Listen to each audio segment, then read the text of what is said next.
Hello everyone and welcome to Ved Pair Biology Academy. So all the students who are here, हमने last session में already जो start कर दिया था वो था आपका फोटोसिंथेसिस वाला टॉपिक। उससे पहले सबसे पहले हमने ये किया था, उसके बाद नाइट्रोजन फिक्सेशन, उसके बाद हम प्लांट हार्मोन्स की तरफ बढ़े थे और अब हमने स्टार्ट कर दिया था आपका फाइटोक्रोम्स एंड ऑल। तो ये वाला टॉपिक अब हम स्टार्ट करने वाले हैं। ठीक है, फाइटोक्रोम हमने स्टार्ट कर दिया था।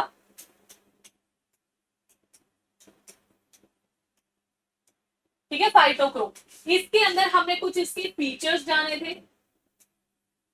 एंड इसकी कुछ सिग्नलिंग देखी।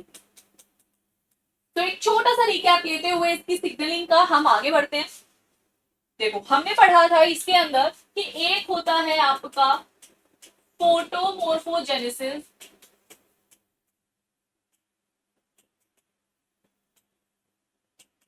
ठीक है, फोटोमोर्फोजेनेसिस मतलब इसके अंदर हमने लाइट की इन्वॉल्वमेंट देखी थी। लाइट प्रेजेंट होती है, ये तब होता है फोटोमोर्फोजेनेसिस वाली चीज। या फिर हमने क्या देखा था, मतलब इसी के अंदर एक फोटो देखा था। लेकिन अगर हम फोटो की बात करते हैं, पहले इसको समझते हैं कि हमारे पास क्या प्रेजेंट है। हमारा सेल प्रेजेंट है और सेल के अंदर क्या होता है, न्यूक्लियस। तो ये रहा न्यूक्लियस, यहां पर प्रेजेंट है, this is the cytosol area. Clear. इसके अंदर क्या होता है भाई, हमने बोला साइटोसोल से अंदर की तरफ कौन जाता है, पीएफआर फॉर्म जाती है, which is the active form, right. तो ये अंदर आ गई, ये दो फंक्शन कर रही होती है। एक हमारे पास यहां पर होता है कोप 1 प्रोटीन, ये कोप 1 के साथ होता है एक यहां पर स्पा 1, और इसके साथ साथ यहां पर प्रेजेंट होता है HY5। HY5 क्या है, एक ट्रांसक्रिप्शन फैक्टर है। क्लियर, ये हम पढ़ चुके हैं। नेक्स्ट, जो यहां पर PFR है स्टूडेंट्स, वो एक तरफ इधर PIF3, मतलब हमारे पास एक इधर प्रोटीन है जिसका नाम क्या है आपका PIF3। PIF3 के पास जाता है और इसके साथ भी क्या हो जाता है, बाइंड कर जाता है, ऐसे बाइंड कर जाता है और इसको क्या कर देता है, इनहिबिट। और ये अगर इनहिबिट हो गया तो रिजल्ट क्या देखने को मिलेगा, नो स्कोटोमोर्फोजेनेसिस। नो स्कोटोमोर्फोजेनेसिस, स्कोटोमोर्फोजेनेसिस नहीं होता। What do you mean by skotomorphogenesis? Skotomorphogenesis का मतलब है डार्क में ग्रो करना नहीं होगा। यहां इस तरफ क्या होता है, जैसे ही पीएफआर इधर जाता है, इधर जाके बाइंड करता है पीएफआर, तो आपका जो ये कॉप 1 है स्टूडेंट्स, ये बाहर आ जाता है। आइदर डिग्रेड भी हो सकता है, नहीं तो न्यूक्लियस से बाहर आ जाता है।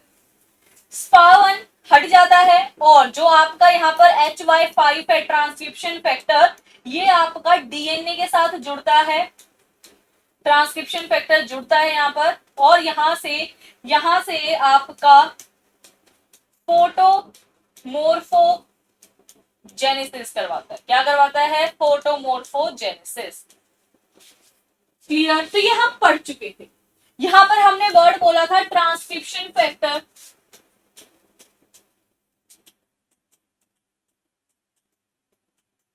सो ट्रांसक्रिप्शन फैक्टर हमने क्या नाम लिखा है, HY5। फर्स्ट ट्रांसक्रिप्शन फैक्टर हम बोल रहे हैं HY5 है। लेकिन सिर्फ HY5 नहीं होता, उसके अलावा भी और भी हो सकते हैं। तो उसके अलावा हम क्या लिख रहे हैं यहाँ पे, LAF1, या फिर होता है HFR। तो इनमें से कोई भी ट्रांसक्रिप्शन फैक्टर की तरह काम कर सकता है, जैसे HY5 ने किया। नेक्स्ट चीज अब हम यहाँ पर क्या बोल रहे हैं, रोल देख रहे हैं जिबरलिन एसिड का। जिबरलिन एसिड हम पढ़ के आ चुके हैं, थोड़ा सा उससे रिलेटेड यहाँ पर रोल की हम यहाँ पर इसके बात कर रहे हैं। जो हमारा यहाँ पर अगर हम बात करते हैं जिबरलिन एसिड स्टूडेंट्स, उसके पास वहां पर हमने पढ़ा था डेला के बारे में। सो डेला कौन था भाई, रिप्रेसर। डेला के साथ हमने कहा कौन बाइंड कर रहा है, दिस PIF3। ठीक है, ये बाइंड किया। जैसे ही ये बाइंड कर रहा है, जिसकी वजह से क्या हो रहा है, ये प्रिवेंट कर रहा है इटियोलेशन। इटियोलेशन, और वर्ड इटियोलेशन वर्ड से हमें क्या पता चल रहा था, डार्क में ग्रो होना। डार्क में ग्रो करना, तो हमने बोला उसने उसको प्रिवेंट कर दिया क्योंकि डेला तो रिप्रेसर है। जैसे वहां पर उसने ट्रांसक्रिप्शन फैक्टर को रोका था, रिस्पॉन्स नहीं आने दिया, वैसे यहाँ पे इसने PIF3 को रोक दिया ताकि अब इटियोलेशन ना हो। अब हमने क्या कहा, अगर जिबरलिन एसिड ज्यादा हो रहा है तो अपने वो उसका रिसेप्टर कौन था भाई, अपने रिसेप्टर से जुड़ेगा, दैट इज योर GID1 से जुड़ गया। साथ में वो किसके साथ जुड़ गया भाई, डेला के साथ। तो डेला को तो अब उसने अपनी तरफ ले लिया, दैट मीन्स अब कौन फ्री हो जाएगा, फ्री कौन हो जाएगा, PIF3 फ्री हो जाएगा, क्योंकि डेला के साथ तो इधर वाला प्रोसेस फाइंड कर चुका है, तो डेला अब क्या हो गया, फ्री।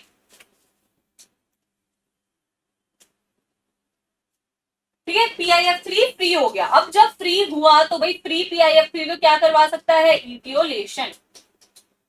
Etiolation clear.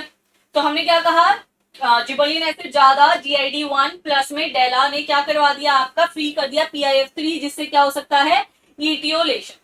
अगेन थोड़े से और पॉइंट्स इसके बारे में जानते हैं कि अगर हम कुछ म्यूटेशन केसेस की बात करते हैं, म्यूटेशन केसेस,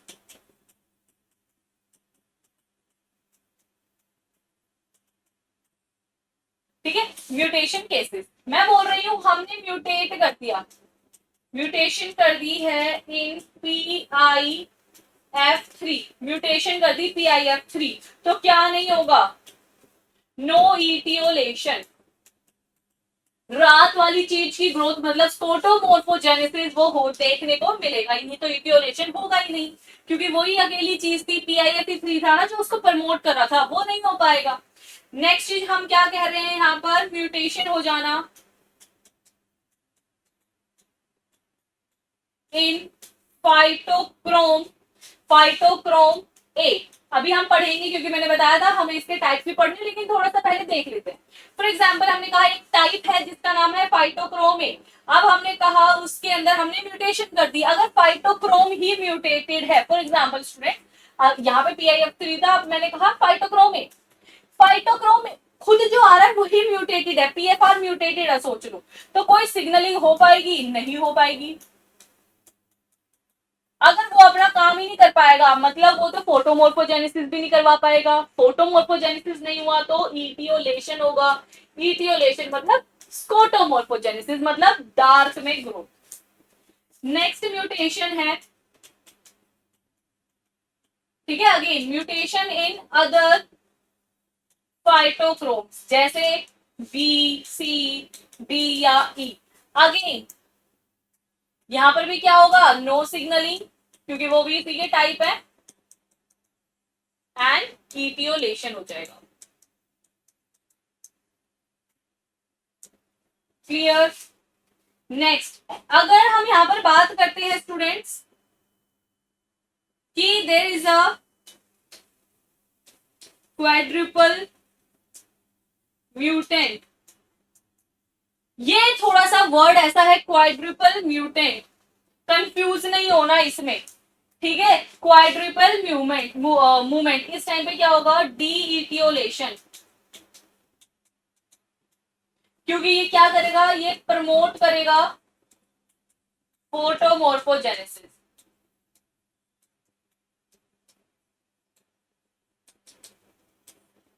ठीक है, ये उसको प्रमोट करता है। तो म्यूटेशन केसेस इंपॉर्टेंट है, स्टेटमेंट बन के आ सकते हैं कि इसको म्यूटेट कर दिया, ऐसा हो गया तो क्या होगा, एंड ऑल, ठीक है, तो ये थोड़ा सा इंपॉर्टेंट है, देखो फिर आगे बढ़ते हैं। चलिए अब हम यहाँ पर क्या देख रहे हैं, टाइप्स ऑफ द फाइटोक्रोम।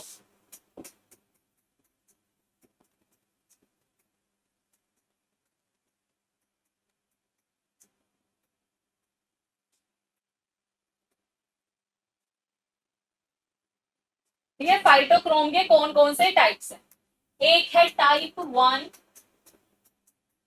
एक तरफ है टाइप 2।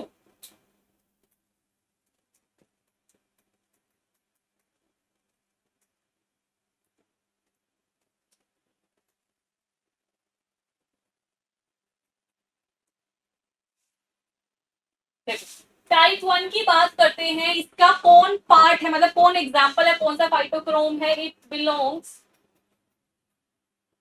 फाइटोक्रोम ए, और इधर बिलोंग करती हैं phytochrome B, C, D and E. तो यहाँ पर ये चार बिलोंग करते हैं, इधर की तरफ फाइटोक्रोम ए बिलोंग करता है। जो यहाँ पर आपका इधर की तरफ फाइटोक्रोम ए है, ये कैसा होता है बच्चों, आपका थर्मोसेंसिटिव। सेंसिटिव, थर्मो मतलब टेम्परेचर, ठीक है, हाई टेम्परेचर, उससे सेंसिटिव मतलब वो चीज खराब हो सकती है। And this is your thermostable, मतलब जब हाई टेम्परेचर भी हुआ ये अपने आप को स्टेबली मेंटेन कर सकती है। नेक्स्ट, ये आपका लाइट सेंसिटिव भी होता है, लाइट सेंसिटिव होता है, ठीक है। दैट मीन्स ये प्रेजेंट है मेनली इन डार्क कंडीशन, इन डार्क कंडीशन। भाई लाइट से सेंसिटिव है ना, लाइट उसको खराब कर सकती है, इसलिए वो डार्क कंडीशन में प्रेजेंट होता है। इधर वाले की बात करें तो ये कैसा है आपका, नॉट सेंसिटिव टू लाइट, ये लाइट से सेंसिटिव नहीं है। And present in light condition, और लाइट कंडीशन में आराम से वर्क कर सकता है, वहां पर प्रेजेंट होता है। कौन, आपके B C D and D, मतलब टाइप 2 वाले जो भी मेंबर्स हैं वो सभी लोग। क्लियर भाई। नेक्स्ट, अगर ये एब्जॉर्ब भी करे, देखो हमने ऐसे मेनली लिखा है, लेकिन अगर ये एब्जॉर्ब भी करता है तो बहुत कम अमाउंट ऑफ लाइट एनर्जी को ये एब्जॉर्ब कर सकता है। So can absorb only small amount of light energy, ठीक है, बहुत कम को ही एब्जॉर्ब करेगा, बहुत सारी को नहीं कर सकता जैसे वो कर सकता। तो ये दो इसके कुछ टाइप्स हैं जो हमें यहाँ पे पढ़ने थे, ठीक है, एक बार इसे देखो फिर आगे बढ़ते हैं। चलिए आगे बढ़ते हैं। अब हम यहाँ पर क्या देख रहे हैं, चलो यहीं पे देख लेते हैं। जो फाइटोक्रोम ए होता है, ये कहाँ कहाँ पे इसका रोल जो है वो प्रेजेंट होता है। जैसे अगर हमें सीड का जर्मिनेशन करवाना है, तो वहां पर अगर कोई भी लाइट एनर्जी को यूज किया जा रहा है तो वो किसके थ्रू, फाइटोक्रोम ए। नेक्स्ट, अगर हम कोई सीडलिंग की बात कर रहे हैं, ठीक है, सीडलिंग्स, उसके लिए भी फाइटोक्रोम ए की बात हो रही है। या फिर हम ओवरऑल क्या कह सकते हैं कि भाई एक अर्ली स्टेज ऑफ लाइफ है जिसके अंदर कोई चीज जर्मिनेट हो रही है, सीडलिंग है, सीड बन रहे हैं, उससे आगे वो ग्रोथ दिखा रहा है, अपनी ग्रोथ दिखा रहा है, तो उस टाइम पे फाइटोक्रोम ए यहाँ पर प्रेजेंट होता है। फाइटोक्रोम बी जो होता है वो आपका लेट या फिर लेटर स्टेज ऑफ लाइफ में प्रेजेंट होता है, मेच्योर स्टेज ऑफ लाइफ में प्रेजेंट होता है। और जो आपका फाइटोक्रोम ई होता है, मतलब बाकी भी उसी के साथ काम करवाते हैं, लेकिन मेन काम मैं बता दूं, फाइटोक्रोम ई जो होता है वो आपका बेसिकली, जैसे अगर कहीं पे कुछ फ्लावरिंग वगैरह हो रही है, वहां पर कौन सा फाइटोक्रोम है, फाइटोक्रोम ई। क्लियर। अब हम यहाँ पर थोड़ा सा बात कर रहे हैं अबाउट द रिस्पॉन्सेस। रिस्पॉन्सेस, और रिस्पॉन्सेस के बेसिस पे इसके अलग अलग आपको टाइप्स देखने को मिल सकते हैं। जैसे सबसे पहला है वेरी लो फ्लुएंस रिस्पॉन्स, ठीक है, फुल फॉर्म क्या है इसकी, very low Fluence response, very low Fluence response. देखो एक वर्ड आया है यहाँ पर जिसका मतलब है फ्लुएंस। फ्लुएंस, फ्लुएंस मतलब होता है कि अगर हमारा कोई सरफेस एरिया है, वहां पर जैसे ही लाइट आई, उस लाइट में कितने फोटोन्स को हमारा जो वो सरफेस है वो एब्जॉर्ब कर रहा है। तो फ्लुएंस मतलब amount of photons absorbed by surface per unit time, मतलब कितने टाइम में उस एरिया में कितने फोटोन्स जो है वो एब्जॉर्ब हो गए, ठीक है, ये होता है। वैसे ही अब वेरी लो मतलब कम फोटोन आ रहे हैं, दूसरा है लो फ्लुएंस रिस्पॉन्स, ठीक है, लो फ्लुएंस रिस्पॉन्स।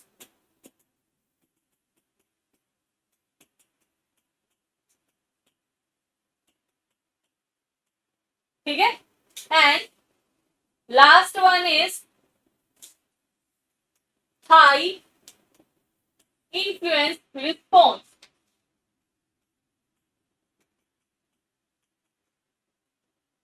ठीक है, हाई इन्फ्लुएंस रिस्पॉन्स, ठीक है। तो ये चीजें तीन हमारे डिफरेंट टाइप के रिस्पॉन्स है, very low Fluence response, low Fluence response and high influence response, जिनके अलग अलग आपको कुछ यहाँ पर रिजल्ट देखने को मिलेंगे। पहला वर्ड हम कह रहे हैं फोटो रिवर्सिबिलिटी। फोटो रिवर्सिबिलिटी, देखो इस वर्ड का मतलब क्या है पहले वो समझते हैं। फोटो वर्ड तो जब भी आता है, I have already told you, हमारी लाइट की बात हो रही है। और रिवर्सिबल मतलब वो चीज जो पहले एक दूसरे में मतलब कन्वर्ट हो सकते हैं, इंटर कन्वर्टेबल है। जैसे हमने पढ़ा था अभी, पी आर कन्वर्ट हो सकती है PFR में, और PFR कन्वर्ट हो सकती है PR में। So what is this, this is your photo reversibility, क्योंकि इसके लिए जो हमारी PR हो चाहे PFR हो, उसे लाइट एब्जॉर्ब करनी पड़ती है अपने टाइप की। क्लियर। नेक्स्ट वर्ड है यहाँ पर जिसके बारे में समझना है, दैट इज रेसिप्रोसिटी। रेसिप्रोकल हो जाना, रेसिप्रोकल हो जाना किस बेसिस पे, इंटेंसिटी पे एंड डेंसिटी ऑफ लाइट पे, ड्यूरेशन ऑफ लाइट पे एंड इंटेंसिटी ऑफ लाइट पे। तो मैं यहाँ क्या लिख सकती हूँ, based on intensity and duration of light. Clear भाई, ये था रेसिप्रोसिटी, रेसिप्रोकल हो जाना। नेक्स्ट वर्ड आ रहा है इसका, रिसेप्टर कहाँ पे प्रेजेंट है। अगर हमें लो वेरी लो फ्लुएंस दिखाना है, लो दिखाना है, तो रिसेप्टर कौन कर रहा है, और एक्टिव वेवलेंथ कितनी है, कितनी वेवलेंथ की लाइट को एब्जॉर्ब करते हैं, तो ये चीजें काम कर सकती है। ठीक है, तो सबसे पहला वर्ड जो हमने यहाँ पर देखा है, दैट इज फोटो रिवर्सिबिलिटी। ऐसा होना क्या, वेरी लो, जब बहुत कम अमाउंट के फोटोन्स एब्जॉर्ब हो रही है तब हो सकता है, तो आंसर हो जाएगा नहीं, तब ये चीज नहीं हो सकती, तब ये चीज नहीं हो सकती। तो इधर क्या हो जाएगा, नो। लो में बहुत लो नहीं, बट यस नॉर्मल लो वाला जो होता है उसमें ये चीज हो सकती है, और बहुत हाई होगा तो भी नहीं हो पाएगी क्योंकि वो बहुत ज्यादा है। रेसिप्रोसिटी, चीजें रेसिप्रोकल होना, लेकिन किसके बेसिस पे, इंटेंसिटी कितनी है और कितनी देर तक वो चीज आ रही है, तो उस बेसिस पे यस यहाँ पर देखने को ये मिल सकती है, मतलब वेरी लो फ्लुएंस रिस्पॉन्स में रेसिप्रोसिटी देखने को मिल सकती है, और सेम यहाँ पर भी देखने को मिल सकती है। लेकिन अगर हम यहाँ पे बात करते हैं तो स्टूडेंट वो यहाँ पर प्रेजेंट नहीं होती। कौन कौन से रिसेप्टर्स है जो VL very low Fluence response के लिए है, तो यहाँ पर है आपका बेसिकली फाइटोक्रोम A, और यहाँ पर कौन है आपका, phytochrome B, C, D and E। और यहाँ पर अब आपकी दो कंडीशन है, अगर मैं डार्क कंडीशन की बात करूं तो काम करता है फाइटोक्रोम A, और मैं लाइट कंडीशन की बात करूं तो काम करता है फाइटोक्रोम B। यह भी हम पीछे में देखकर आ चुके हैं। एंड कितनी वेवलेंथ की लाइट को ये एब्जॉर्ब करता है, ये करता है बेटा रेड लाइट को, थोड़ी सी कभी कभार ब्लू भी, क्योंकि हम पहले पढ़ चुके हैं। ये वाला काम करता है रेड एंड फार रेड की प्रेजेंस में। अगेन ये भी काम करता है रेड एंड फार रेड की प्रेजेंस में।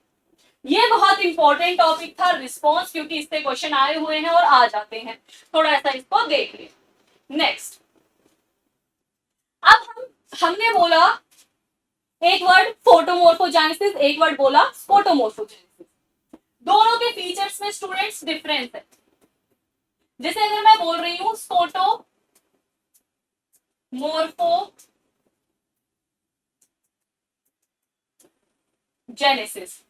दैट मीन्स इस टाइम पे क्या हुआ है, डार्क प्रेजेंट है।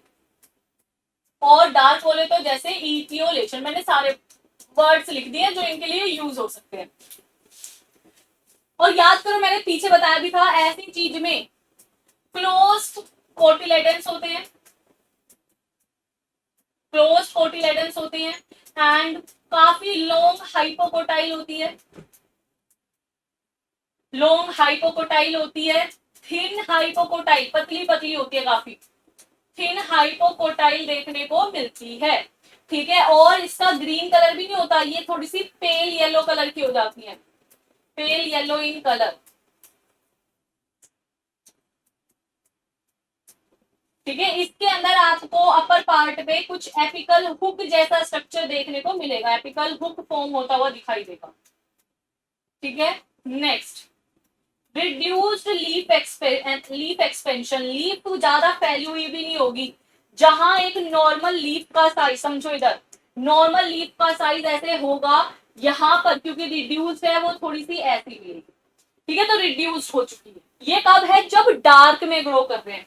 सेम अगर मैं यहाँ पर बोल रही हूँ कोई चीज अगर फोटोमोर्फोजेनेसिस शो कर रही है तो क्या होता है। ठीक है, ये कब है, जब लाइट है, तो इसको इसलिए हम डी इटियोलेशन कहते हैं, डी इटियोलेशन।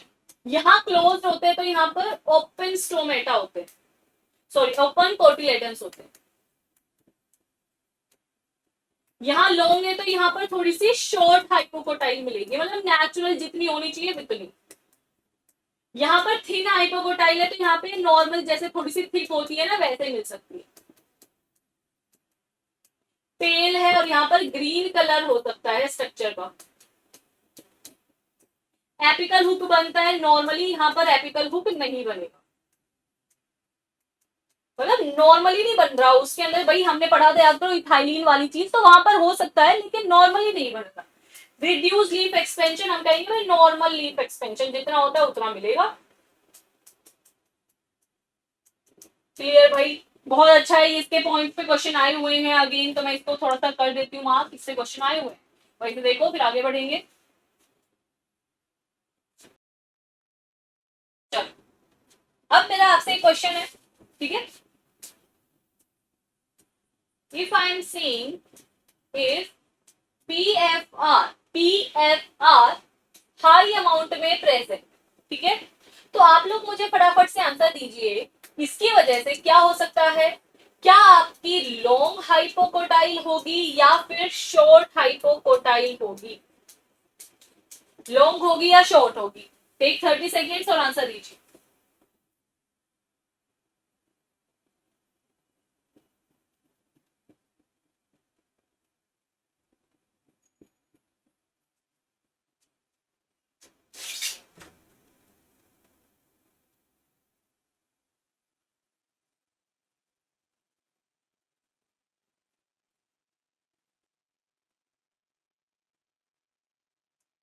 यस, क्योंकि याद करिए भाई पीएफआर हमारा कैसा चीज है, जब कोई ये एक्टिव हुआ है फाइटोक्रोम एक्टिव, और फाइटोक्रोम एक्टिव है तो वहां पर तो फोटोमोर्फोजेनेसिस होगा, फोटोमोर्फोजेनेसिस होगा।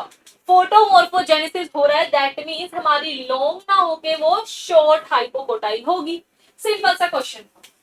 चलिए अब एक वर्ड आता है जिसे हम कहते हैं शेड अवॉइडेंस या इनटॉलरेंस, कुछ भी कॉन्सेप्ट हमें लेकिन पता होना चाहिए। कॉन्सेप्ट क्या कह रहा है उसे समझते हैं।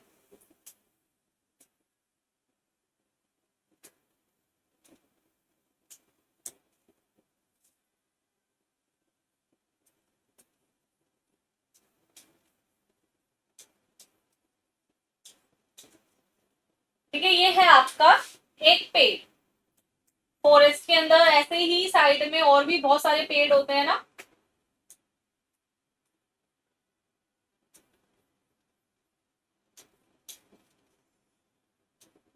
ठीक है, ये रहा एक और पेड़,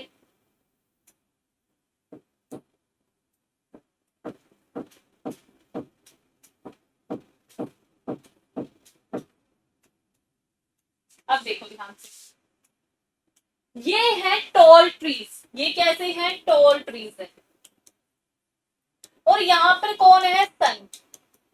तो सन की लाइट इनको मिल रही है, यहां तक इसको भी मिल रही है उसको भी मिल रही है, सन की लाइट मिल रही है। ये वाले जो दोनों प्लांट हैं ये किसके अंदर है, अंडर शेड है।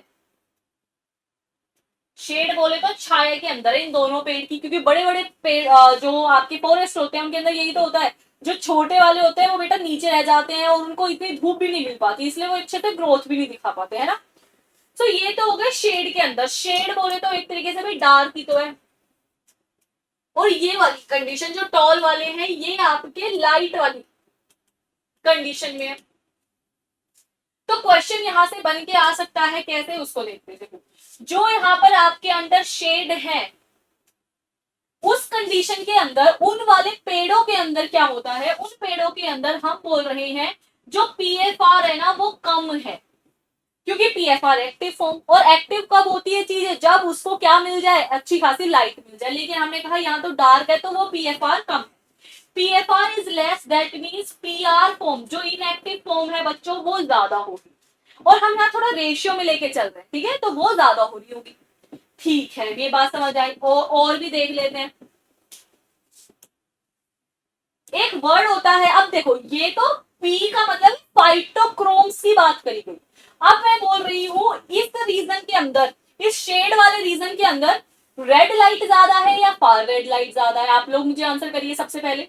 मैंने कहा ये तो हम बात कर रहे हैं अबाउट द फाइटोक्रोम, कि फाइटोक्रोम ज्यादा है या कम है। अब मेरा क्वेश्चन ये है कि मुझे बताओ लाइट कौन सी ज्यादा है, क्या ऐसे रीजन में, शेड वाले रीजन में रेड ज्यादा होती है या फार रेड ज्यादा होती है। देखते हैं कौन आंसर देता है, जल्दी से आंसर करिए।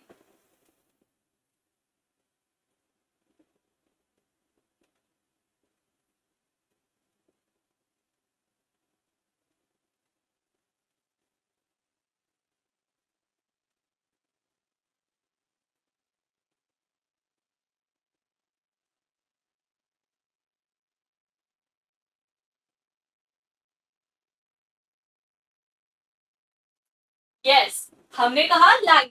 तो अगर पीएफआर कम है तो पीएफआर बनता कैसे है भाई, याद करो। हमने कहा था एक था पीआर और एक था पीएफआर।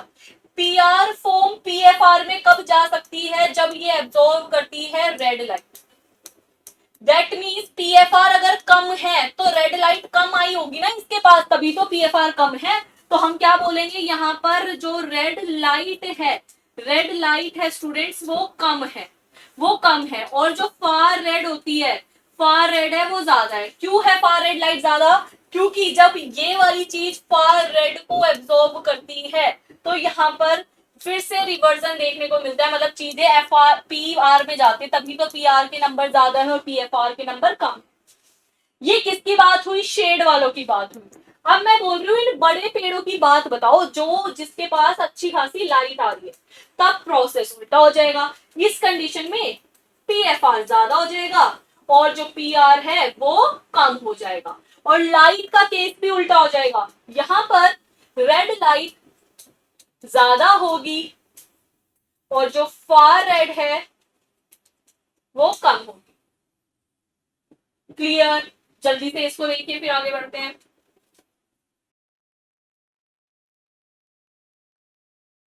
चलो, ये था हमारा फाइटोक्रोम। अब अगली चीज जो हम देख रहे हैं that is your cryptochrome.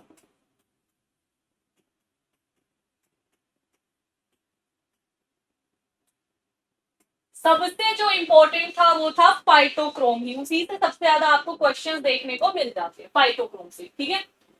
Cryptochrome, इसके लिए अगर हम बात करते हैं स्टूडेंट्स, क्रिप्टोक्रोम के लिए जो ये होता है आपका, ये इनहिबिट करता है, इनहिबिशन करता है of stem elongation, stem elongation को रोकता है, ठीक है। और जो क्रिप्टोक्रोम होता है, क्रिप्टोक्रोम ये आपका एक ब्लू लाइट का फोटो रिसेप्टर है, फोटो रिसेप्टर, ठीक है। नेक्स्ट जो आपका यहाँ पर क्रोमोफोर है, for for cryptochrome are flavin and pterin. देखो क्रोमोफोर मतलब जो कलर आ रहा है, बेसिकली आपका एक पिगमेंट मॉलिक्यूल यहाँ पर कौन है, वो है आपका फ्लेविन, और यहाँ पे एक और वर्ड है that is your टेरिन, flavin and टेरिन। Next,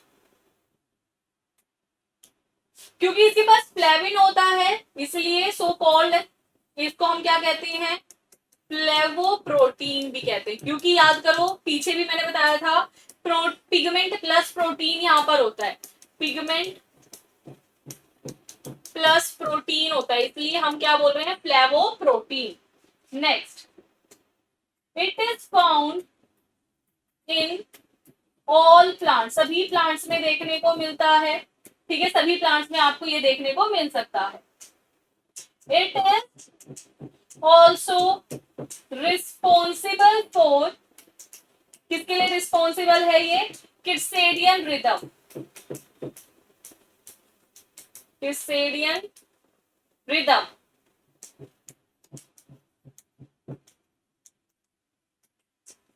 ये पॉइंट थोड़ा याद रखना क्योंकि काफी डिफरेंट है और अलग है।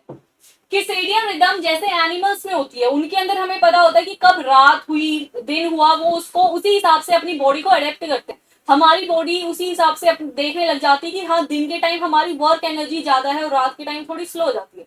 रात होते ही हमें थोड़ी नींद आने लग जाती है, दैट मीन्स उस टाइम पे हमारी बॉडी ने हमारे अपने आप को अडेप्ट किया हुआ है टू दैट रिदम। प्लांट के अंदर भी ऐसा होता है और उसके लिए कौन यहाँ पर रिस्पॉन्सिबल है, दैट इज योर क्रिप्टोक्रोम। ठीक है, यहां पर अगर हम बात करते हैं इसके स्ट्रक्चर में, एक एन टर्मिनल है, उस तरफ आपको देखने को मिलता है फोटोलाइएज होमोलॉगी डोमेन, फोटोलाइएज के जैसा डोमेन, होमोलोगस मतलब एक जैसा और फोटोलाइएज के जैसा। फोटोलाइएज क्या है भाई, फोटोलाइएज एक आपका डीएनए रिपेयरिंग एंजाइम है। ये एक ऐसा एंजाइम है जो डीएनए को रिपेयर करता है। एंड दिस टॉपिक आप पढ़ते हो मॉलिक्यूलर बायोलॉजी, ठीक है। इसका स्ट्रक्चर, इसका नेचर उसकी जैसा है, इसलिए हम कहते हैं उसके होमोलोगस है, उसके जैसा डीएनए रिपेयरिंग एंजाइम होता है, ठीक है, फोटोलाइज, जो आपका बेसिकली फोटो मतलब अगेन लाइट की प्रेजेंस में मतलब रिपेयरिंग करेगा। यहां पर भी आपको फ्लेविन एंड टेरिन देखने को मिल जाता है, ठीक है। तो ये क्या है आपका होमोलोगस डोमेन। इसी के साथ यहाँ पर अटैच होता है, मतलब हिंज रीजन आता है। फिर एक इधर आपका एक और स्ट्रक्चर होता है जिसे हम कहते हैं डीएस डैश डोमेन, और इधर होता है सी टर्मिनल, ठीक है। यहां पर क्योंकि हमने कहा इसके साथ, याद करो जब मैंने इसके पॉइंट लिखवाए थे लास्ट सेशन में, तो मैंने बोला था यहां पर आप FAD देख लेते हो, एफ मतलब फ्लेविन, तो यहाँ पर आपका FAD मॉलिक्यूल अटैच रहता है। अगेन ये आपका मोनोमेरिक भी हो सकता है, मोनोमेरिक है तो ये नॉन फंक्शनल है, और ये अगर डाइमेरिक है तो फंक्शनल है, जैसे पिछले देखा था, ठीक है, वो भी ऐसे ही था ना, वैसे ही ये यहां पर याद करो, वहां पर जो हमने बोला था कि भाई आपका जो एक वो लीनियर टेट्रापाइरोल स्ट्रक्चर है वो आपका थायोएस्टर बॉन्ड से जुड़ा है। यहां पर अगर इसकी बात करते हैं, ये जो आपका यहाँ अटैच हो रहा है bye non covalent bond, non covalent bond से यहाँ पर ये जुड़ा हुआ है। क्लियर है, इसको गो थ्रू कर दो फटाफट।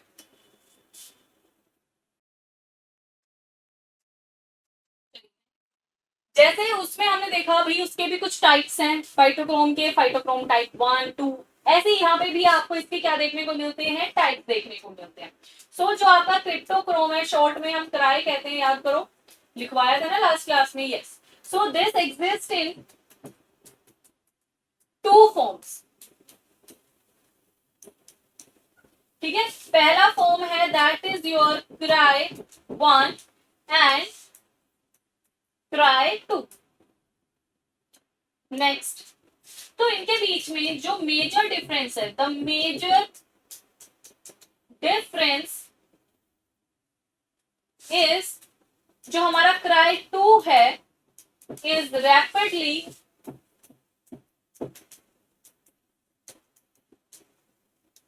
डिक्रीज होता है इन प्रेजेंस ऑफ लाइट में। मतलब जब लाइट होती है तो 2 के नंबर घटने लगते हैं, मतलब वो जो क्राई 2 है वो स्टेबल नहीं है लाइट में, ठीक है। वाइल जो क्राई 1 है, while cry 1 is light stable, ये लाइट स्टेबल है, ठीक है, रैपिडली डिक्रीज होता है, और क्राई 1 जो होता है वो प्रेजेंट रहता है। नेक्स्ट, जो हमारे क्राई 1 होते हैं एंड क्राई 2 होते हैं, ये आपके न्यूक्लियर प्रोटीन है, मतलब न्यूक्लियस के अंदर प्रेजेंट रहने वाले प्रोटीन्स हैं, ठीक है। और ये जो है आपका रिस्पॉन्स, मैंने लिखवा दिया वैसे तो, फिर भी लिख लो, प्ले रोल इन मेंटेनिंग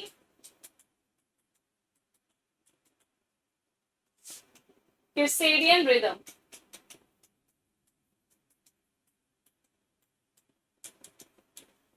ठीक है, सर्केडियन रिदम को ये मेंटेन करते हैं। नेक्स्ट, ये लिखवा दिया, फिर भी लिखवा रही हूँ, एक साथ रिस्पॉन्स कर रहे हैं ना, तो ये inhibit the stem elongation bye maintaining blue light,